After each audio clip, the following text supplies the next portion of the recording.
I'm so bored. I wish someone would hurry up and make a Lego board game. Brent! You have to come back with me! Back where? Back when Lego made games! Oh yeah.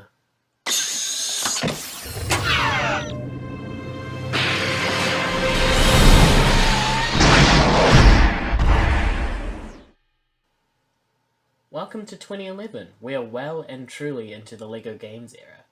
This line was really interesting as it combined both the family fun of board games with cool, unique LEGO sets.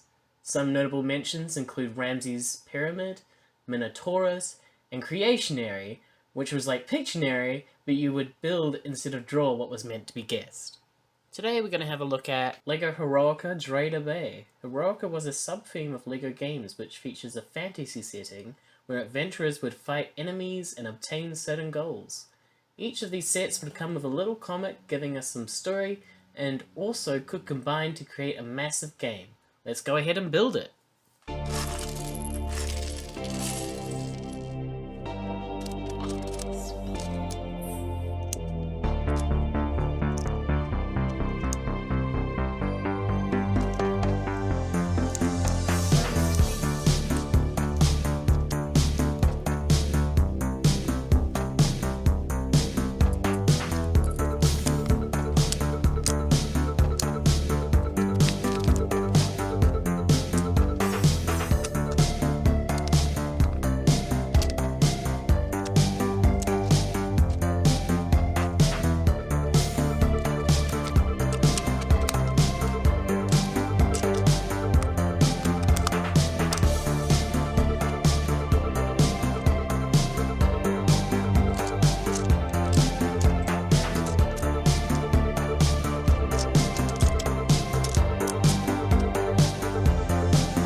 Here we have the little build.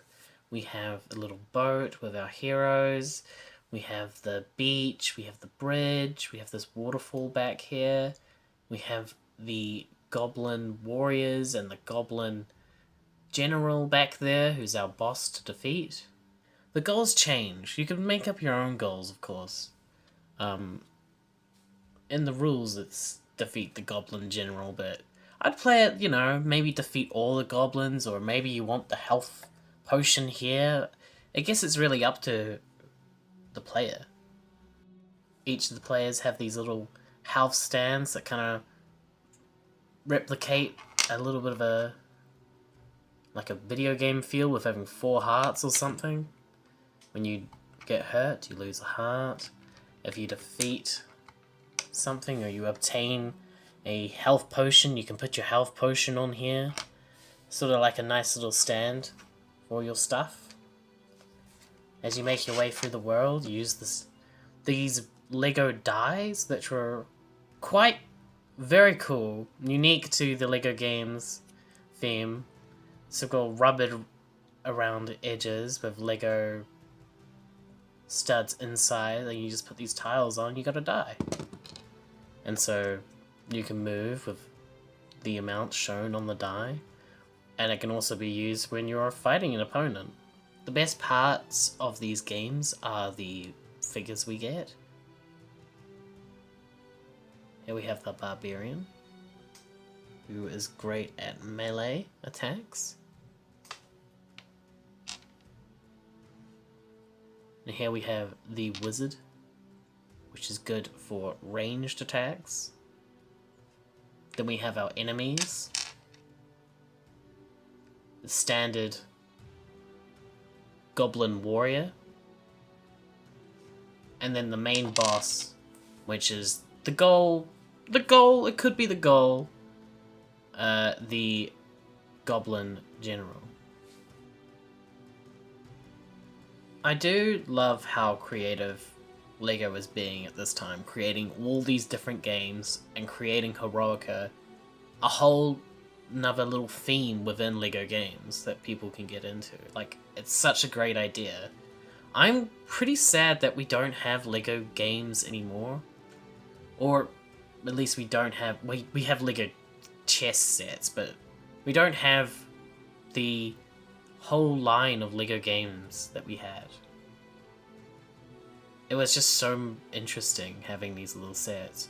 I love how the players can move across on tile by tile.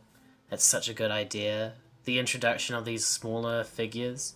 You can see this world, even though it's only just a few bricks. You can tell what's going on.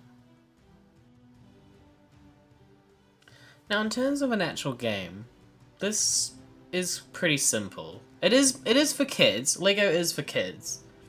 But it's... I don't know about the replayability of these, because it's the same sort of attack and then go in and get the thing. So I'm not sure if it's worth getting a board game that's as simple as this in LEGO form. As a game. As a set, I like the little mini builds, and I appreciate the little figures. I think they're pretty cool. And when you have the entire layout, the whole layout looks awesome. And I think that's what a lot of adult collectors do with Heroica, is if they have it now, they're not going to be playing it. They're just going to be displaying it.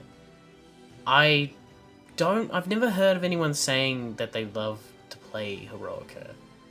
But I might be wrong. This might be someone's favorite game. I enjoyed playing it when I was a kid. I enjoyed playing it when was this? 2011? Yeah, I would have been 11. I enjoyed it at that time. I played it with my sibling. We had a great time.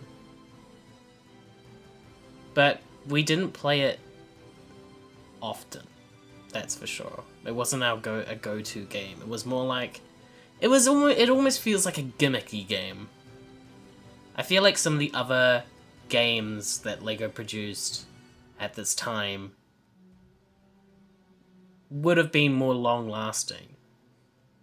Like I said before, Creationary, it's pretty much just Pictionary, and that's already a fantastic game. But being able to utilize LEGO and make different things, and especially if you could just create, like, your own guesses for Creationary, that game could last forever. Heroica, on the other hand, I feel it doesn't have that kind of... It's not going to last that long. It's going to be the same game over and over. However, I do think LEGO knew this, which is why in their rulebook they do have alternative ways to play. One is Crystal of Deflection. That's not really that interesting. You just play the same thing again, pretty much. But Battle Heroica, where one player controls the monsters, you've just completely changed how the game is going to be played, right? It makes it much more interesting. Let us know what you thought of the LEGO Games era in Heroica, and also if there's any other sets or themes you'd like us to revisit. This has been 2 Kiwis and Cheese. Thank you so much for watching.